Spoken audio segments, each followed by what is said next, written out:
U Kulturnom centru Srbije u Parizu, uz prisustvo predstavnika konzularno-diplomatskih tela Srbije i francuskih prijatelja, održana je vanredna izborna sednica Saveza Srba Francuske. Sednica je započela izveštajem dosadašnjeg predsjednika Romea Miloševića, a nastavljena statutarnim izmenama.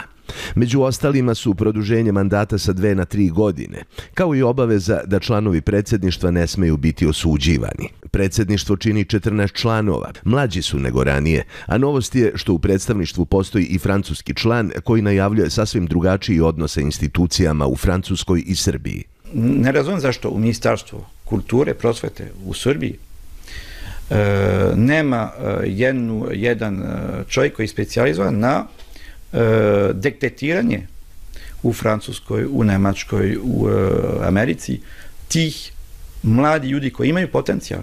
Za predsjednika Saveza Srba Francuske jednoglasno izabran Đuro Ćetković, ekonomist rodom iz Beograda, član crkvenog odbora eparhije Svetog Save u Parizu. Kao prioritete on je istakao potrebu za podmlađivanjem članstva, aktivno učešće u političkom i javnom životu dve zemlje, te borbu za očuvanje identiteta. Mi smo jedna organizacija koja se bori za integraciju Srba u francusko društvo i tu smo potpisali tu šart za prava čoveka i koja se zasniva na demokratskim principima francuske države i stvarno uvek ćemo pomoći Srbe da se integrišu u francusko društvo, ali mi smo totalno protiv asimilacije.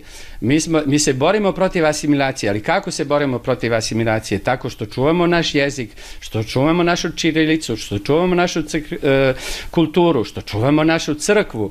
Kao jedna od vodećih zemalja Evropske unije i svetska kulturna prestonica, sa preko 400.000 Srba i izuzetnom potporom u istoriji dva naroda, Francuska i Pariz su sredina u kojoj se Srbija može predstaviti na najbolji način.